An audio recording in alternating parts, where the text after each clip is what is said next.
Hi there, everyone. In today's video, we'll be learning about COVID-19 predictions using time series models.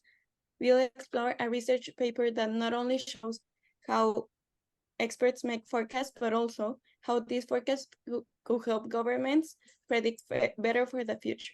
Let's begin.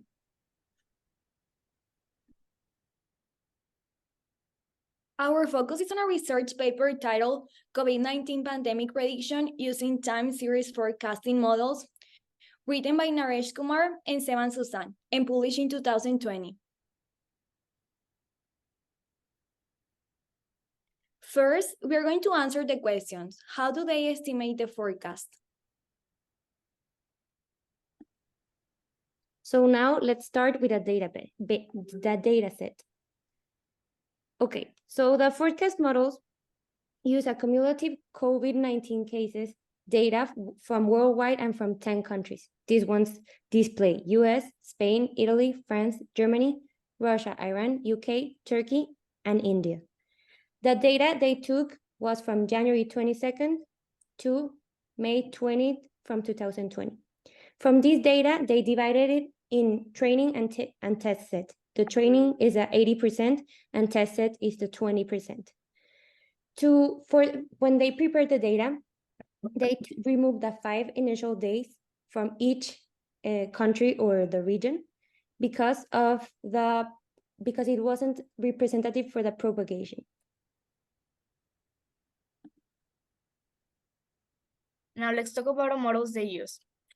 In this research paper, the authors used two important models, ARIMA and Facebook Prophet. ARIMA stands for Autoregressive Integrated Moving Average, and what ARIMA does is helping to make forecasts by looking at past data in order to figure out patterns. Okay, then it's Facebook Prophet. It uses both linear and nonlinear methods as components, with time as an important factor. Prophet disregards any time dependence. This flexibility allows us to handle irregular observations and take into account factors such as multiple period seasonality and holidays.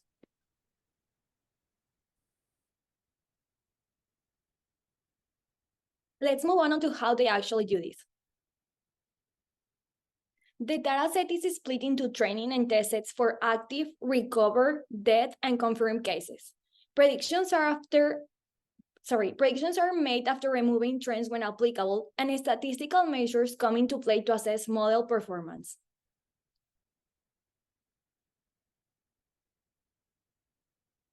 Speaking of performance, in the research papers, they use 4 different metrics to measure the accuracy of the predicted data compared to the actual data. These metrics are mean absolute error, root mean square error, root relative square error, and mean absolute percentage error. These metrics give us a clear picture of how well the models align with the actual data, and the lower the number is, the better the forecast.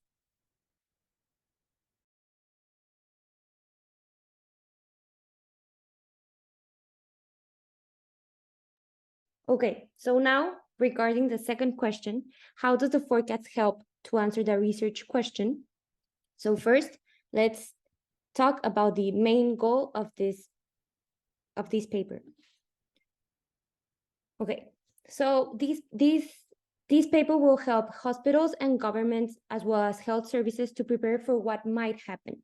And it's like looking forward to the future to try to save lives. This prediction also guides like the governments to make better decisions.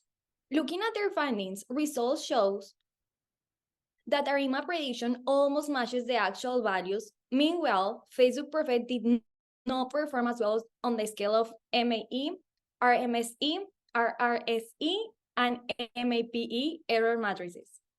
Here, we can see the tables of the results for the active cases, recovered cases, and fatality cases. As you can see, there is lower results within the MAPE accuracy tool in the ARIMA model than in the Prophet model. In this last graph,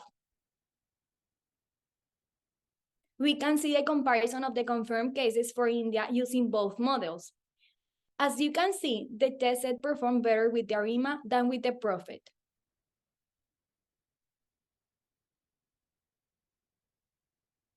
So for our general conclusions, there are other factors such as lockdowns or containment policies that can affect the prediction models and the results we had.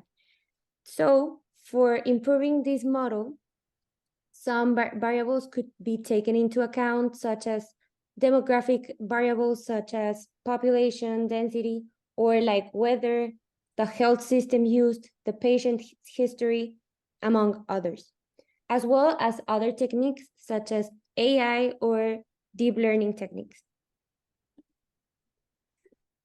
And it's a wrap. We have explored how time series models help predict COVID-19 situations. These models show us how data can help us predict the future and make better choices. Thank you.